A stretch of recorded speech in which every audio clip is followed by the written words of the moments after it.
সেখানে নিরাপত্তা পাস নামে ঢাকা বিশ্ববিদ্যালয়ের বাইরে থেকে জামাত শিবিরের নেতা কর্মীদেরকে আপনারা ক্যাম্পাসে ঠাঁই দিয়েছেন। আমি দেখেছি জামাতের অনেক নেতা পাশের নামে এই ঢাকা বিশ্ববিদ্যালয় আজকে সারাদিন ঘুরে বেরিয়েছে।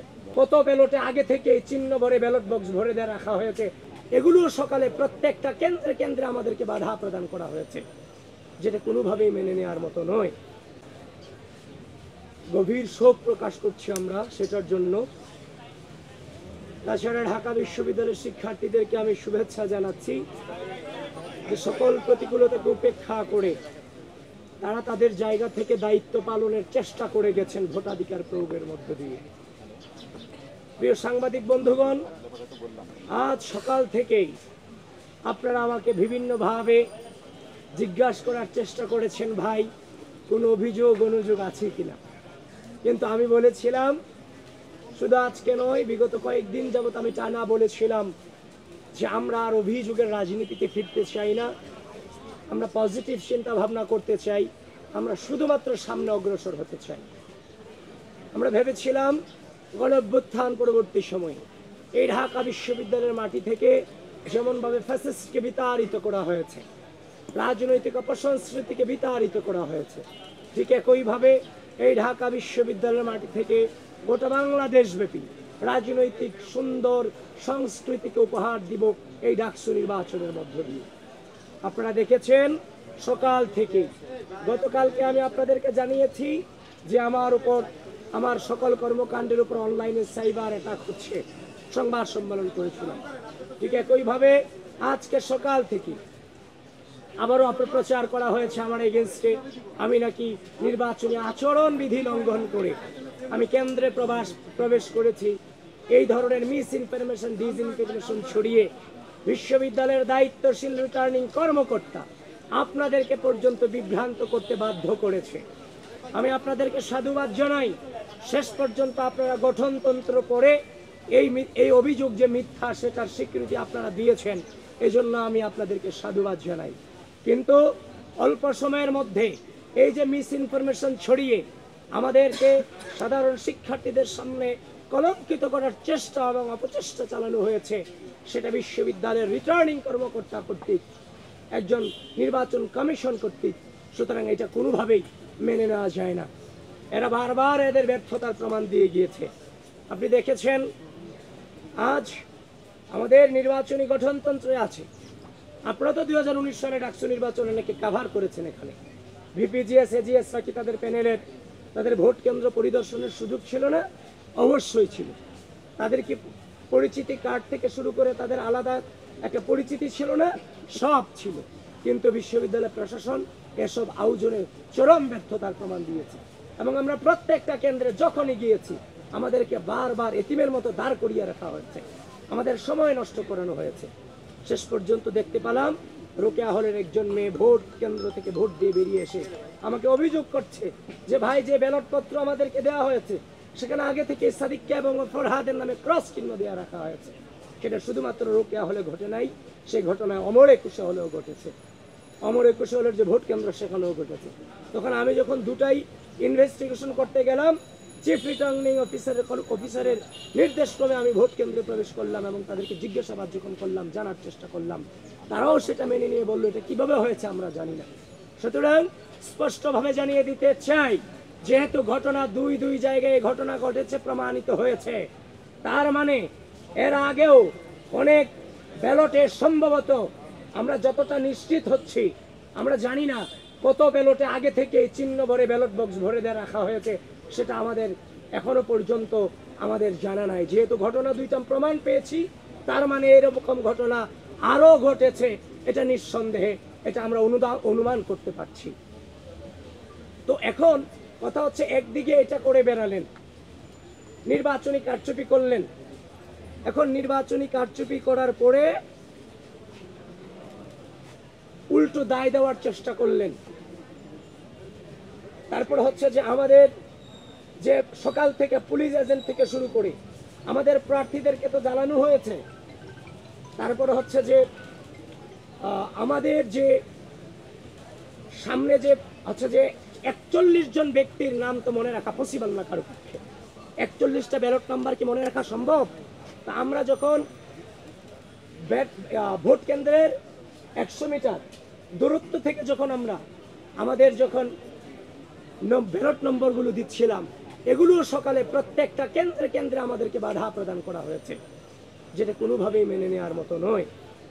তারপর হচ্ছে অমর একুশে হলের যে ঘটনায় আপনারা জানেন, একজন নির্বাচন কর্মকর্তাকে সেখানে বরখাস্ত পর্যন্ত করা হয়েছে। তারপর হচ্ছে যে আপনার বিশ্ববিদ্যালয়ে আমি যতক্ষণ পর্যন্ত ঘুরে দেখি বিভিন্ন ধরনের বহিরাগত ব্যক্তিদেরকে দেখা পেয়েছি। আমি আশ্চর্য হচ্ছি, কেউ বলছি কুড়িগ্রাম থেকে এসেছে, কেউ বলছে যে আমি এই এলাকার নেতা। আমি দেখেছি জামাতের অনেক নেতা পাশের নামে এই ঢাকা বিশ্ববিদ্যালয় আজকে সারাদিন ঘুরে বেরিয়েছে। তাহলে এই যে ঢাকা বিশ্ববিদ্যালয়ের ভিসি এবং প্রক্টর আমাদের পুলিং এজেন্ট দিতে গিয়ে আপনারা আমাদের সাথে নানান ধরনের প্রতারণা করেছেন। সেখানে নিরাপত্তা পাস নামে ঢাকা বিশ্ববিদ্যালয়ের বাইরে থেকে জামাত শিবিরের নেতা কর্মীদেরকে আপনারা ক্যাম্পাসে ঠাঁই দিয়েছেন। এটা কোনোভাবেই বরদাস্ত করার মতো ম্যাটার নয়। হ্যাঁ, তারপর আমরা আরো দেখেছি এবং প্রমাণ আছে আমাদের কাছে, সেই ছেলেটাও আমাদের কাছেই আছে। এমন কয়েকটা অভিযোগ আমরা পেয়েছি, সেন্ট্রাল ব্যালট 2টা করে দেওয়া হয়েছে এবং অনেকে 2টা জায়গায় জমা দিয়ে আসছে এখানে। এবং আমরা দেখতে পাচ্ছি সেটার রেজাল্ট কিছুটা ভোট গ্রহণে কিছুটা প্রভাব ফেলেছে বলে লাস্ট 1 ঘন্টায় বিজয় 71 হলের যে ভোট কেন্দ্র ছিল সেখানে দেখানো হয়েছে লাস্ট 1 ঘন্টায় 100 কাউন্ট হয়েছে। কিন্তু এখানে যারা অবস্থান করেছে তারা আমাদেরকে নিশ্চিত করেছে লাস্ট 1 ঘন্টায় 100 জন স্টুডেন্ট আসেনি এখানে বিজয় 71 হলের যে ভোট কেন্দ্র ছিল। তারপর হচ্ছে যে আমরা এখনো পর্যন্ত বিশ্ববিদ্যালয় প্রশাসনের কাছে 12টা অভিযোগপত্র জমা দিয়েছি, লিখিত অভিযোগ আমরা জমা দিয়েছি। সবকিছু মিলিয়ে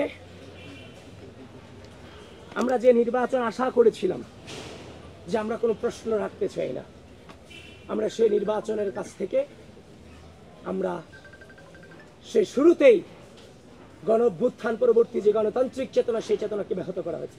আপনি আশ্চর্য হবেন, সেই টিএসসিতে একজন ম্যাম, মুনামি ম্যাম, সহকারী প্রক্টর, তিনি আমাদের মেয়ে সূচনাকে পাঠ কক্ষ বিষয়ক সম্পাদক রুকা হলে মুনামিকে বলেছে তোমার ছাত্রত্ব কিভাবে থাকে আমি তোমাকে দেখে দিব। ম্যাডামকে তো হিংস্র আচরণ করার প্রয়োজন ছিল না, এটা তো নির্বাচন। সে তার শুধুমাত্র আপনার হচ্ছে যে আমাদের যে ব্যালট নম্বরগুলো বিতরণ করার কারণে তাকে ছাত্রত্ব নিয়ে নেওয়ার হুমকি তিনি দিয়েছেন এবং খুব বাজে বিহেভ আমাদের সাথে করেছেন। এবং তিনি রুকেয়া হলে বা যতবার আমি returning officer, chief returning officer থেকে শুরু করে প্রত্যেকের অনুমতি নিয়ে যতবার প্রবেশ করতে চেয়েছি, আমাকে বারবার তারা বাধাগ্রস্ত করেছে। তো সবকিছু মিলিয়ে আমরা ধৈর্য ধারণ করেছি।